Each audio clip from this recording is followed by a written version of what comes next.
받은 음성필입니다. 앞에 우리 안창호 재판관이 워낙 말씀을 잘 해주셨습니다. 그래서 포괄적 차별금지법의 문제점을 조목조목 짚어주셨습니다. 저는 거기 중복되지 않는 범위 내에서 좀 말씀드리도록 하겠습니다. 다소 좀 딱딱한 내용일지 모르겠습니다만은 나름대로 노력해 보겠습니다. 저는 헌법을 배우고 또 가르쳐오고 있습니다. 여기 제목은 나온 것처럼 포괄적 차별금지법에 대한 헌법적 평가가 되고요. 초반에 잠깐 문제를 살펴본 다음에 이 정의당 안이라고 불리우는 바로 이번 6월 29일에 제안된 바로 차별금지법, 이게 바로 포괄적 차별금지법이다라는 그 내용을 설명드리고요. 그 다음에 이러한 정의당 안에 대한 헌법적인 평가를 좀 말씀드리겠습니다. 4가지 측면에서 하나하나 짚어가면서 말씀드리도록 하겠습니다. 바로 6월 29일이죠. 바로 이제 차별금지법이라는 이름을 가진 법률안이 정의당 국회의원을 중심으로 해서 이제 발의가 됐습니다. 모든 영역에서 합리적인 이유 없는 차별을 금지 예방하고 복합적으로 발생하는 차별을 효과적으로 다룰 수 있는 포괄적이고 실효성 있는 차별금지법을 제정함으로써 정치, 경제, 사회 모든 문화 영역에서 평등을 추구하는 헌법 이념을 실현하고 실효적인 차별 구제를 도모하고자 한, 아마 이러한 문헌 하나하나를 볼 때 다 좋아 보입니다. 왜냐하면 합리적 이유 없는 차별을 금지 예방하는 것, 특히 복합적으로 발생하는 차별을 효과적으로 다룰 수 있다는 아주 실효성 있는 이 법을 제정한다는 것이죠. 그렇지만 이거 하나하나 따져보게 되면 이 가지고 있는 위험성들이 뭔가를 아마 잘 아시게 될 겁니다. 바로 그 다음날 인권위는 평등 및 차별 금지에 관한 법률, 평등법이라 보통 부르는 이걸 제안했습니다. 사실 예전에 원래 국가인권위가 이 차별금지법이라는 이름으로 하려다가 이제 정의당 쪽에 넘겨주고 대신 이제 평등법이라는 이름으로 나오게 됐는데요. 법률안 내용은 거의 대동소이합니다.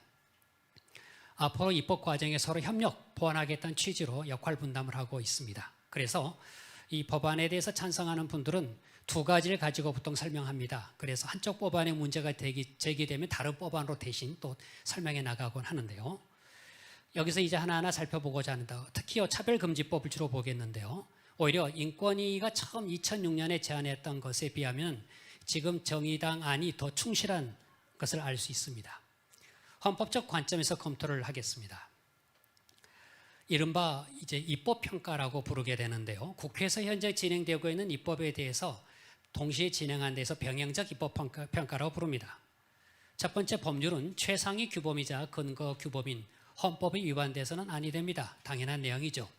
하나의 법률이 만들어지는 것은 그 하나만 판단해서는 안 됩니다. 헌법을 정점으로 하는 법 체계에 어떤 영향을 주는가를 보아야 됩니다. 새로운 법률이 만들어지는 건 진공 상태에 들어오질 않습니다. 기존의 나름대로의 통일성을 가진 법 체계에 들어오기 때문이죠. 그래서 법률은 헌법 구체화 규범인데요.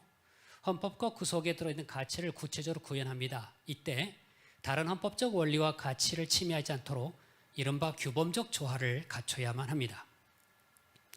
또 기본권을 제한하는 입법, 나중에 아까 우리 재판관님께서 말씀하셨지만 차별금지법은 사실 기본권을 제한하는 내용을 담고 있습니다. 이 경우 과잉금지, 이렇게 지나친 입법, 과잉 입법은 금지한다라는 헌법의 원칙이 있습니다. 그리고 또한 법치주의 원칙을 지켜야만 합니다.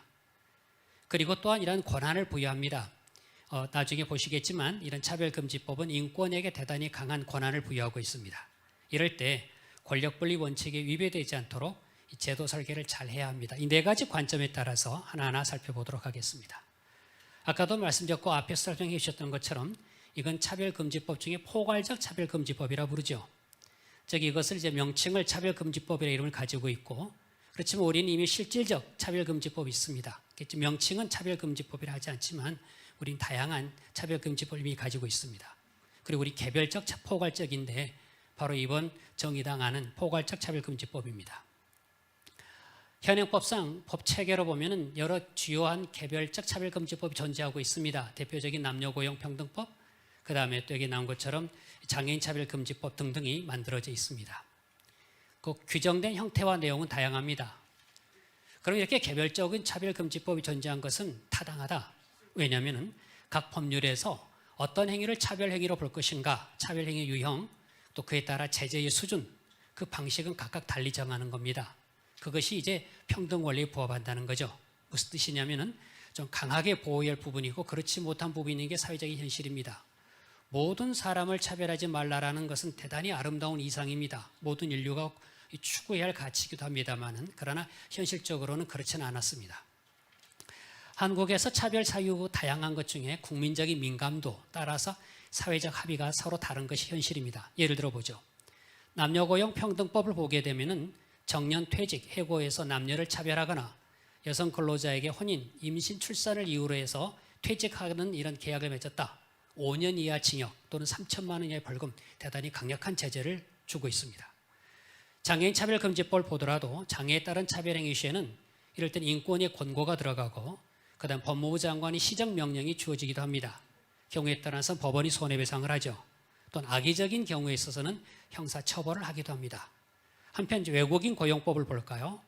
외국인 근로자라는 이유로 부당하게 차별하지 말 걸 규정했습니다. 그러나 이 법은 따로 별도의 구제 절차를 주질 않았습니다. 이건 인권위법에 따라 하라는 겁니다. 그래서 인권위법에 따라서 구제 절차를 밟습니다. 이처럼 우리 각각 구체적인 개별 차별금지법은 각각의 영역에 따라 그에 상응한 그 제재 수준과 방식을 정하고 있습니다. 그런데 이러한 정의당은 대단히 이례적입니다. 여기 나온 것처럼 차별 유형을 보시면은 직접 차별, 간접 차별, 성희롱, 괴롭힘, 그다음에 차별 광고, 복합 차별이라 해서 6가지를 두고 있습니다. 현재 인권위법에 따르면 직접 차별과 성희롱이 있는데 그거 외에 4가지를 더 추가한 것이죠. 모든 종류의 예상 가능한 차별을 다 두었습니다. 그리고 차별 금지 영역이 현재 인권위법은 19개인데 이건 23개로 확대했습니다. 차별 금지 영역은 더 넓어졌습니다. 그래서 포괄적 차별금지법이라 부르는데요. 아까 우리 한 재판관님도 말씀하셨지만 구제 조치가 대단히 강화가 됐습니다. 그래서 여기에 간단한 그림을 보시게 되면은 대한민국의 현행 법체계상 평등 차별금지 영역에 있어서 바로 차별금지법은 기본법이면서 동시에 특별법의 지위를 차지하고자 합니다. 어떤 법이든 간에 기본법이면 기본법이지 기본법이면서 특별법인 경우는 극히 드문 사례입니다. 그런데 이번 차별금지법이 그러한 강력한 지위를 차지하고 있습니다. 여기 보시게 되면은 차별 사유 영역에 보면은 오른쪽으로 갈수록 포괄적으로 되고 제재 부분은 위로 올라갈수록 강해집니다. 예컨대 아까 보여드렸던 외국인 고용법은 개별적인 그 영역 사항에 해당되지만 제재 정도가 약합니다.